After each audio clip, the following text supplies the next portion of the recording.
Just give us one more second, just so people can hear. From what you're saying, sounds like, in terms of the way the brain works, some cognitive dissonance for us all in terms of our beliefs would be healthy. And so do you have any, maybe you did in your book, recommendations on how to uproot those beliefs with more cognitive dissonance, i.e. if I'm a Democrat, should I move someplace where there are more Republicans? Well, I'm sorry, I lost the question, I'm sorry. From what you're saying, brain-wise, it would be healthy to experience more cognitive dissonance? Oh, healthy to experience more cognitive So dissonance? do you recommend putting ourselves in more situations where our beliefs get upended? Like if I'm a Democrat, should I move to a place where there's more Republicans and so forth? Well, I think that's a good question. I think that there ultimately needs to be a balance. What most of the research shows is that if you are constantly confronted with attacks against your beliefs, that's going to create a lot of anxiety and ultimately can create depression, and therefore that probably wouldn't be the best scenario to be in.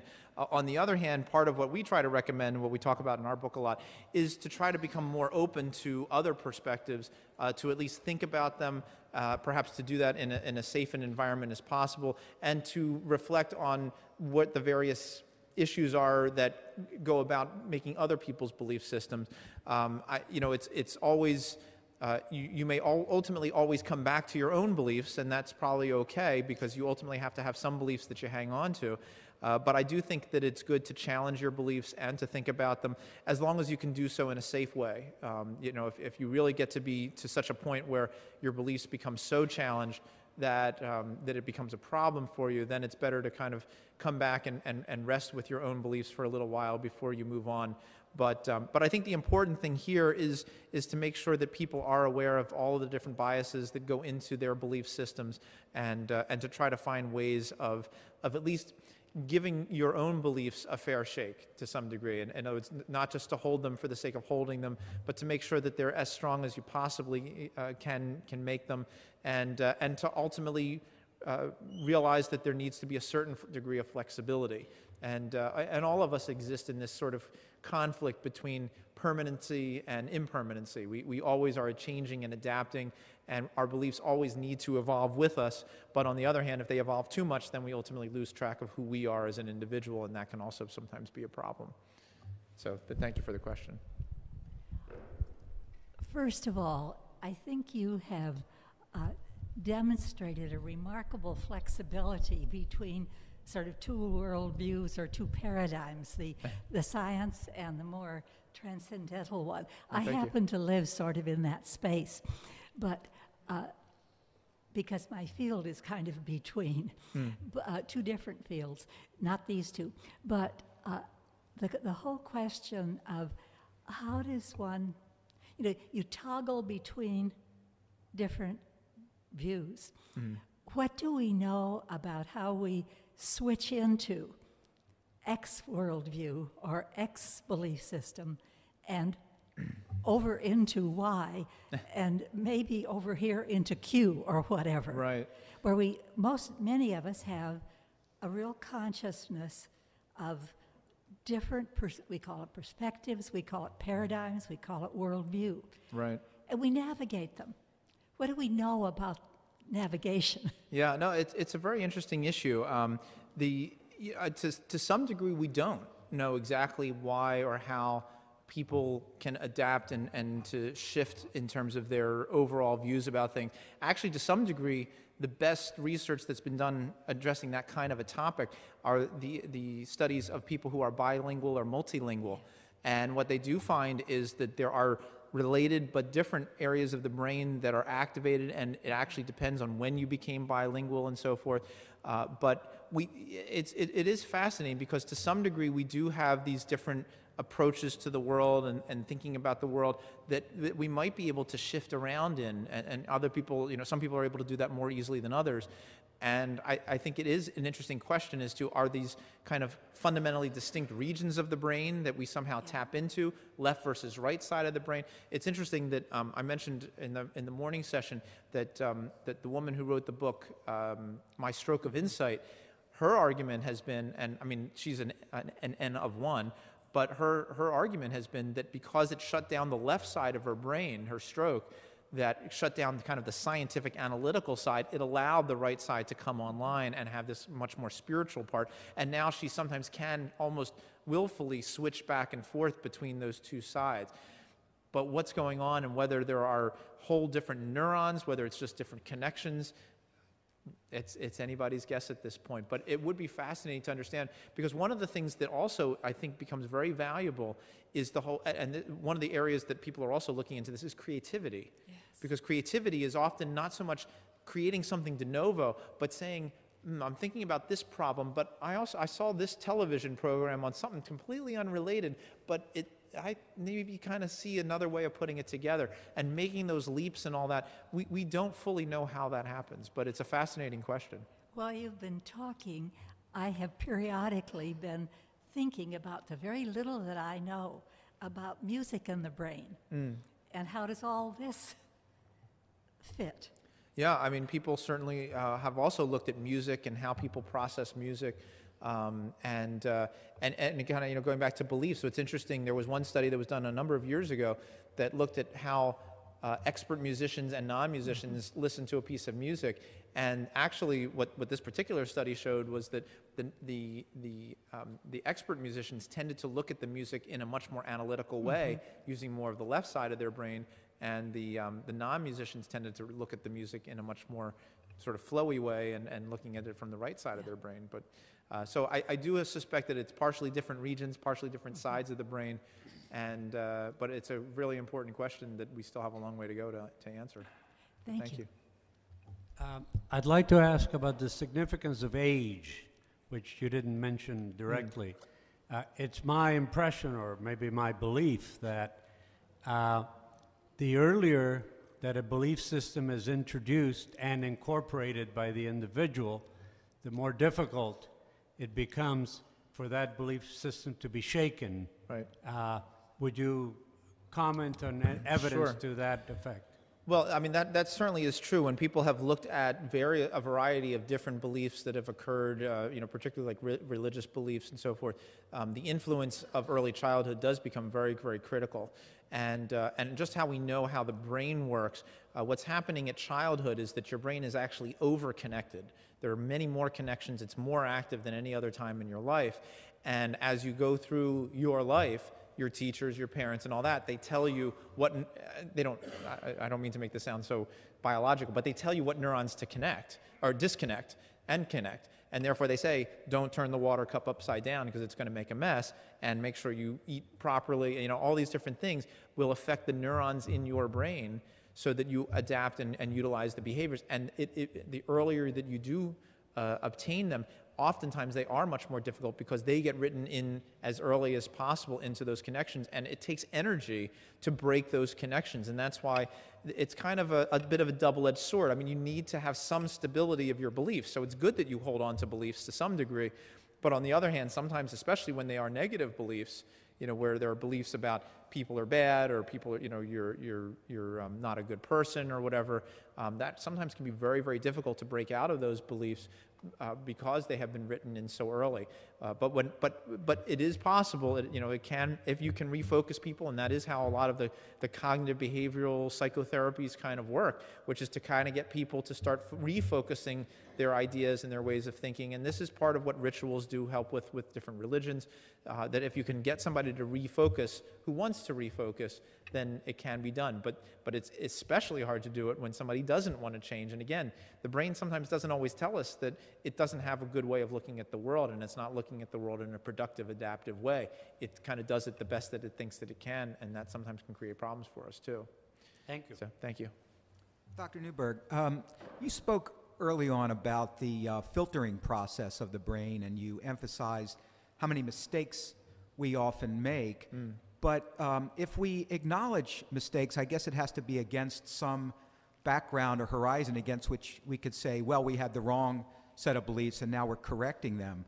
Does your work point to what someone might call a healthy set of beliefs? I mean, that's obviously, right. Or is it always within a certain horizon that we define that? Yeah.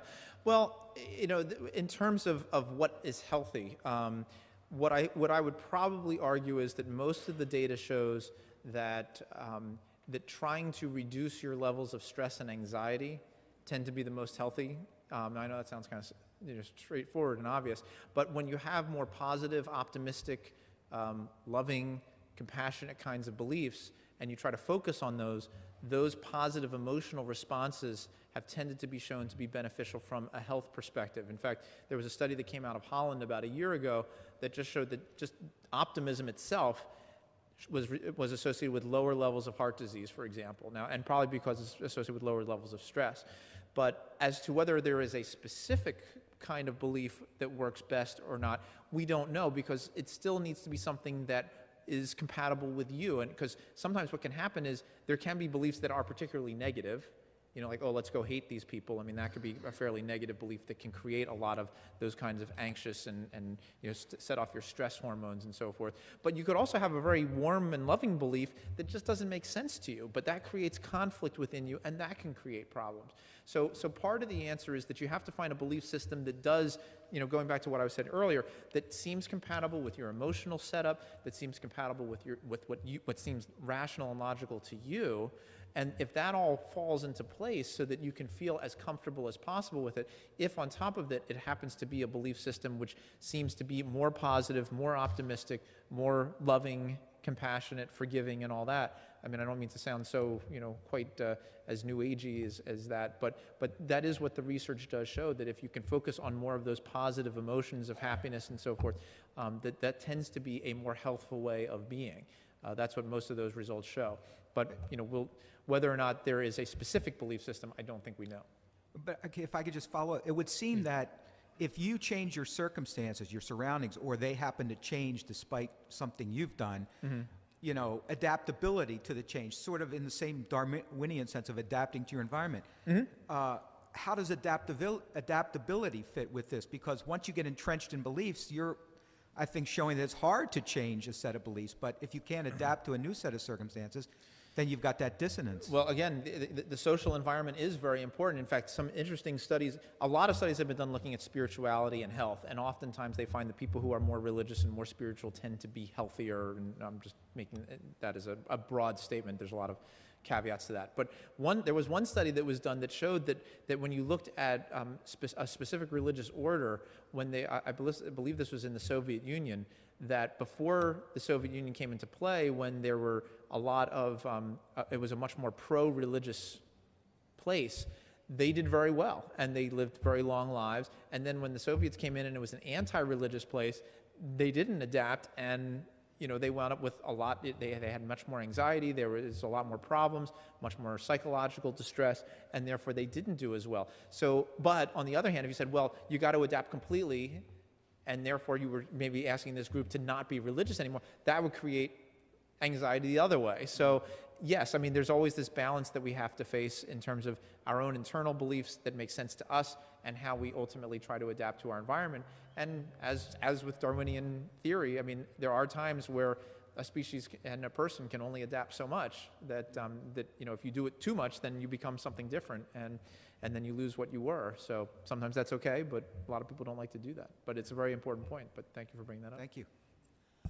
The question I have is sort of related to what the gentleman had said earlier, having to do with age, and having to do with like little children being scared and belief system built into that. It kind of seems to me that they're almost, or even like adolescents, scary movies and things like this, trying to get their belief system shaken for a while so they can ground it in. And I wonder if that's part of the developmental process, anything done on that.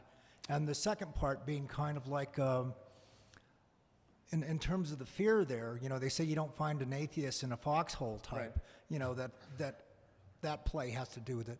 And finally, is there any sort of studying being done, these snapshots that you were taking of anyone, at death, near the point of death, where right. other systems are shutting down, and what parts of the brain light up at that point, if any?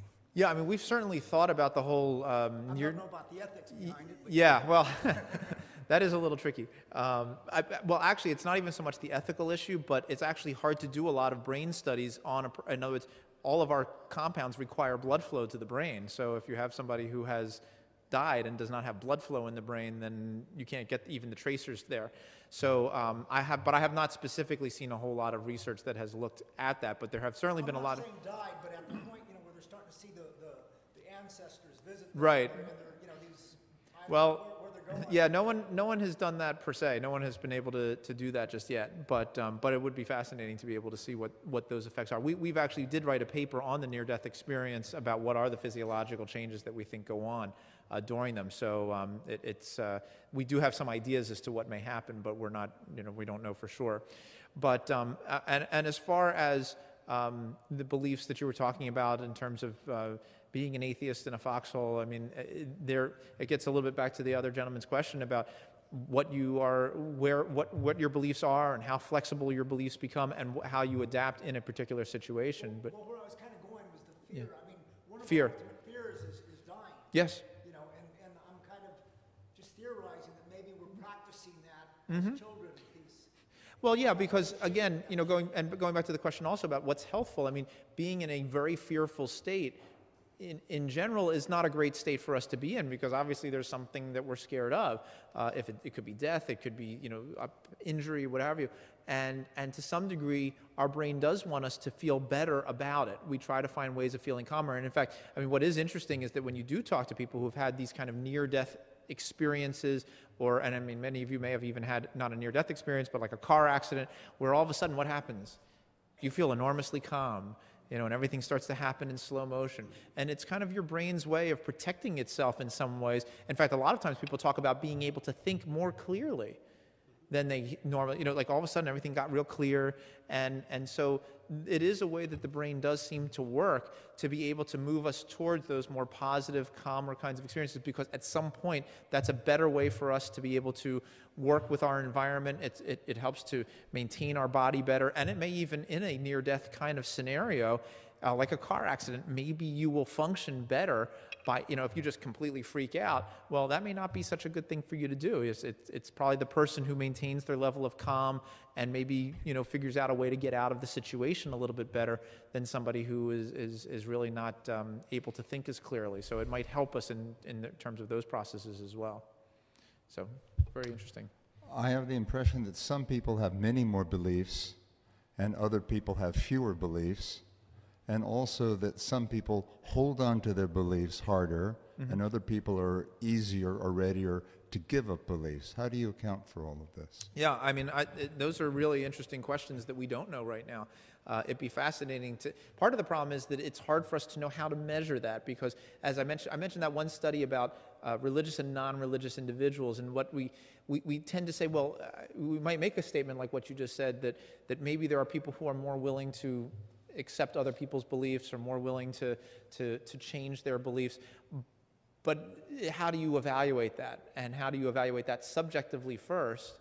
Because, I mean, you can ask questions. In fact, one of the things that we've done, it is going to be in our new book on how God changes your brain. We developed this belief acceptance scale. And we ask people about how open do you feel about other beliefs. And we ask them other questions, too, about how willing are you to be able to participate in another religious tradition? How willing would you be to marry somebody in another tradition? With the idea that we're trying to get at how open people are. And what was kind of fascinating is that even though there were differences among different traditions and different groups of people, by and large, we're not all that accepting of people's beliefs. So I don't know if the dynamic range of how open people are would be something that you could kind of clearly say, this is somebody who is completely open and this one is somebody who's not open. But it would be fascinating. I mean, theoretically, one could change, we could look at brain scans of, thinking about certain beliefs and trying to manipulate those beliefs in certain ways. So it'd be possible, and it'd be a very fascinating study, I think.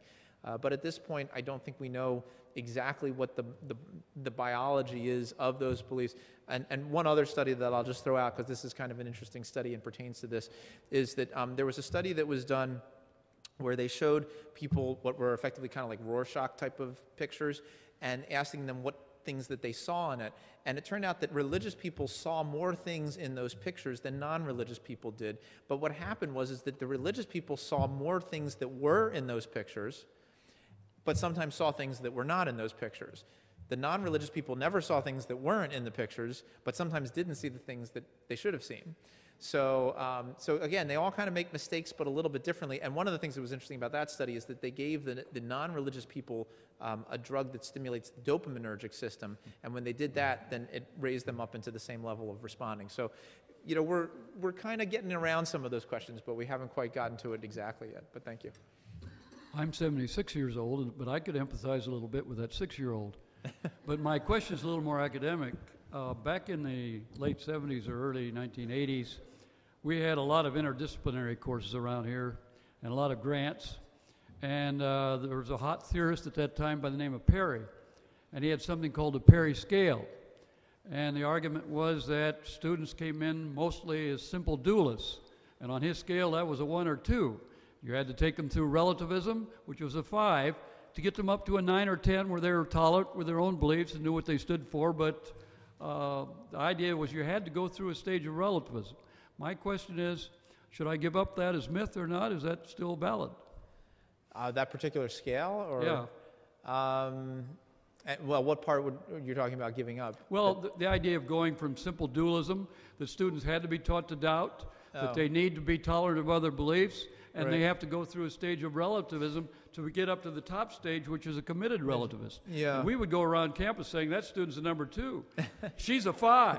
He's an 8. Wow, he's a 9 or 10. So we were going around campus, all the people in the history, philosophy, and English. Right. We had to scale down, and Well, at least it was somewhat valid for us at the time. Yeah, I mean, there is probably some validity to the notion that there are people who are more willing to be open to other beliefs, a little bit like what the gentleman right before you was asking. And it does seem that, I mean, one of the arguments that has been made actually is that as people get older, they tend to get more of a universalizing approach to beliefs. But whether or not that's true or not, and I guess part of the problem is that as with a lot of scientific disciplines, it may work great on population levels, but I'm not sure how well it works on every individual level. I don't know. It'd be interesting to sort of see if you could follow people through that process, but oftentimes the studies are cross-sectional, so you kind of see the person today, but you don't see the whole process of where they go as, starting as a student, let's say as a freshman, sophomore, junior, senior, and then what happens out into the real world where those changes actually occur. I don't think the studies have been done to be able to confirm that. So I don't think you have to negate that whole concept, but I don't know if we know exactly what the overall processing steps are. Yeah, I don't know if I made the point that the argument was there's a connection between cognition and ethical behavior. Oh, and ethical and behavior? And it was both. Oh. And so for a religious college, and all our disciplines teach doubt, and we're all Cartesian, it's an important question. Well, I mean, your question is if people who are more dualistic are less moral? No, I'm saying that the Perry scale, in terms of going through relativism and being a committed relativist, is something that you aim for in students, for both cognitively and ethically, so they're more tolerant. Right. Well, I'm sure it does promote more tolerance to some degree, although again, at least the research that we have in terms of our belief acceptance scale is that even those people who consider themselves to be a little bit more open towards other beliefs, while they are more open, they still, it's not like you get people who are completely open to all belief systems. We haven't seen too many people that registered as somebody who would have been a 9 or a 10 on that scale, so I'm not sure. Thank you. Last question? Okay. Hi, thanks. This has been fascinating. The LA Times reported recently that the U.S. military was interested in and investigating the effect of beta blockers on the laying down of emotional memories. They didn't say hippocampus, but I presume that's what they meant. Mm-hmm. In the context of the article, it appeared that what they would have in mind was preventing or diminishing post-traumatic stress disorder in soldiers. I'm wondering if you would give us what you know about that investigation, your evaluation of it. Feel free to wax political or religious, and feel free to wander from inquiry to advocacy if you wish. I'll try to wax biologic. I'm not familiar with that particular study per se. Beta blockers have long been used as a way of helping people to deal with anxiety, and it's based on an interesting concept, which is something that is relevant, and we've touched on it to some degree in I guess both talks, but a little bit more in the morning talk, where we were talking about the autonomic nervous system, which responds to things, and that's the arousal system and the calming system of the body that, when a car cuts you off, the arousal system kicks in and your heart rate goes up and your blood pressure goes up and you get ready to respond. Well, that's what happens when people get anxious and have post-traumatic stress disorder. And one of the problems is that you get into a cyclical response. So you start to think about something that's anxious and you feel your body's response to that. And that makes you more anxious. And then it goes like this, and then it just amplifies all the way up. So the beta blocker is a way of blocking that. Without affecting the cognitive processes, what it does is it blocks your body's response to it. So you might be thinking about something that's very anxious provoking, but you don't feel it in your body. You don't feel your heart, you don't feel your stomach turning and all that stuff. And sometimes that makes you, the theory behind that is that if our emotions come up from our body, as much as they often arise up in our brain, you sort of break that cycle. So I could see where it might be something that would be valuable. I mean, whether it actually works or not, I don't know. But I do know that it's been used for performance anxiety. Again, because they don't want something that blocks like a benzodiazepine, which is an anti-anxiety drug, but that also kind of clouds your mental processes, whereas a beta blocker wouldn't necessarily do that. But again, I mean, as with everything, and a few of you have mentioned this, it's always critical to have this. There's a balance that always needs to be struck. I mean, for me to stand up here and give a talk, I need to have my arousal system on, because if I was completely calm and I just kind of went to sleep up here, I mean, that wouldn't be a very good talk. So you need to. But on the other hand, if my arousal system was always up, if I was always being put in front of people and I always had to do this, then that would be a very difficult situation to be in over time, and that would ultimately have some very negative impact, have a negative impact on how my overall well-being would be. So there's a balance that needs to be struck in terms of how appropriate it is to feel something, but also how appropriate it is to feel it at a level that doesn't wind up cycling up and making things worse. So whether or not that particular study is valid or not, I'm not sure, because I haven't seen it, but I can certainly understand where that would come from. I hope that answers the question.